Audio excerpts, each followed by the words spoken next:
Assalamualaikum warahmatullahi wabarakatuh. Perkenalkan, kami dari kelompok 5 yang beranggotakan 5 orang dengan saya sendiri di Pakalbiyah. Saya Salsabila Dwi Kamila Putri. Saya Triandini. Saya Vira Restianti. Saya Andi Makfira Ramadhani. Di sini kami akan membawakan materi tentang keamanan dan etika dalam penggunaan sistem penunjang keputusan, yang dimana pada studi kasus etika dan keamanan dalam penggunaan sistem pendukung keputusan untuk pemberian kredit. Baiklah, pada slide kali ini saya akan menjelaskan pengenalan masalah keamanan atau etika. Nah, dalam studi kasus kelompok saya yaitu etika dan keamanan dalam penggunaan sistem pendukung keputusan untuk pemberian kredit. Seiring dengan perkembangan teknologi, banyak lembaga keuangan yang mengandalkan sistem pendukung keputusan atau bahkan sistem AI dan machine learning untuk pengambilan keputusan penting. Salah satunya yaitu pemberian kredit kepada nasabah. Sistem ini dirancang untuk menganalisis berbagai data pelanggan seperti pendapatan, riwayat kredit, status pekerjaan, atau bahkan lokasi tempat tinggal. Namun, justru disinilah banyak muncul berbagai masalah. Beberapa di antaranya yaitu yang pertama bias dalam algoritma, misalnya SPK bisa saja cenderung menolak kredit dari pemohon yang tinggal di wilayah tertentu, atau misal dari profesi tertentu karena historis wilayah itu dianggap berisiko tinggi, walaupun individu tersebut sebenarnya layak. Nah, yang kedua itu kurangnya transparansi. Banyak sistem penunjang keputusan beroperasi dalam bentuk black box, sehingga keputusan yang diambil tidak bisa dijelaskan secara logis kepada nasabah. Terus yang ketiga itu ada keamanan data.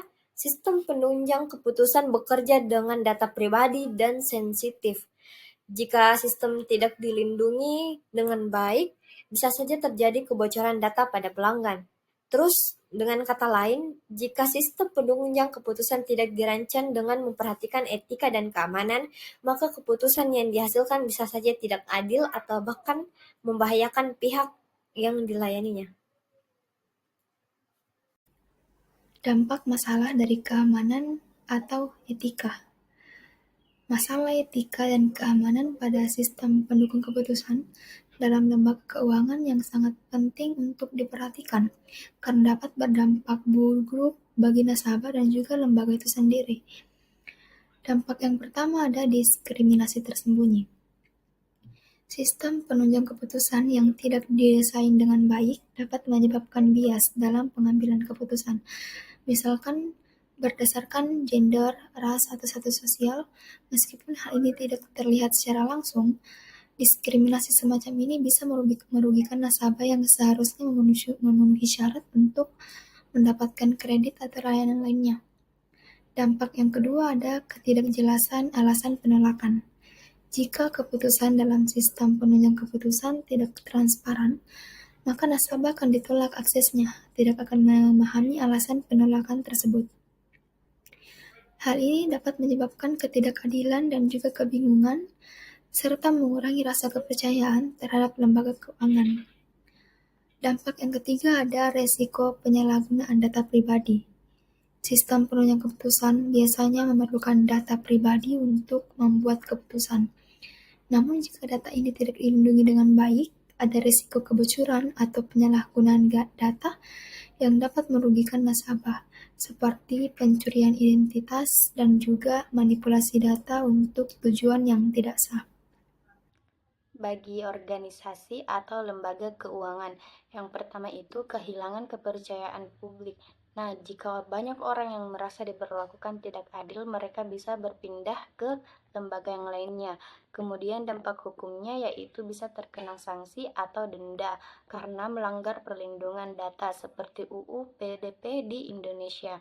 Kemudian kerugian bisnisnya itu seperti bisa saja sistem menyetujui pemohon yang berisiko tinggi karena salah membaca data sehingga banyak kredit yang bermasalah. Baik, saya akan menjelaskan tentang solusi untuk mengatasi masalah. Untuk mengatasi masalah etika dan keamanan pada sistem pendukung keputusan, beberapa strategi dapat diterapkan, yaitu yang pertama, audit algoritma secara berkala. Audit dilakukan untuk menilai apakah algoritma dalam sistem pendukung keputusan menghasilkan keputusan yang adil dan tidak diskriminatif. Audit ini bisa dilakukan oleh tim internal atau pihak ketiga yang independen. Yang kedua yaitu menggunakan explainable AI atau XAI yang membantu kita memahami di balik keputusan sistem. Misalnya jika kita mengajukan kredit terus ditolak, sistem pendukung keputusan dapat memberikan penjelasan seperti penghasilan Anda kurang selama 6 bulan terakhir. Terus yang ketiga yaitu peningkatan keamanan data. Data nasabah harus dienkripsi, akses ke data hanya pada pihak berwenang, dan sistem harus dilindungi dari serangan cyber. Selain itu, data yang tidak lagi dibutuhkan harus dihapus. Yang keempat yaitu tim etika dan tim kelola data. Lembaga keuangan sebaiknya membentuk tim yang fokus pada etika penggunaan data dan teknologi, termasuk mengevaluasi dampak sosial dari sistem yang digunakan.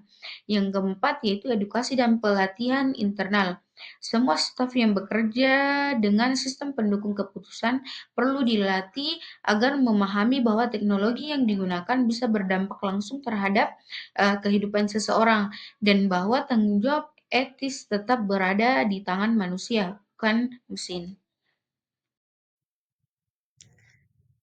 Nah, pada slide terakhir yaitu kesimpulan dan rekomendasi, apakah solusi yang diberikan dapat diterapkan secara efektif. Nah, dapat disimpulkan bahwa SPK dapat menjadi alat yang sangat kuat dan berguna dalam proses pengambilan keputusan di dunia keuangan. Namun, jika sistem ini tidak dikembangkan dan diawasi dengan benar, maka bisa terjadi diskriminasi, ketidakadilan, dan bahkan kebocoran data yang merugikan semua pihak. Kemudian rekomendasi untuk pencegahan masalah serupa di masa depan. Nah, bangun SPK dengan prinsip keadilan dan inklusivitas agar tidak merugikan kelompok tertentu. Yang pertama, terapkan audit dan evaluasi rutin terhadap algoritma SPK. Kedua, gunakan teknologi seperti explainable AI agar keputusan bisa dijelaskan dan dipertanggungjawabkan. Kemudian, perkuat keamanan data karena data adalah aset sensitif. Kemudian, terapkan tata kelola data dan etika teknologi secara formal melalui kebijakan organisasi. Baik, sekian dan terima kasih. Semoga bermanfaat. Apabila ada kesalahan, mohon dimaafkan. Wabillahi taufiq walhidayah. Wassalamualaikum warahmatullahi wabarakatuh.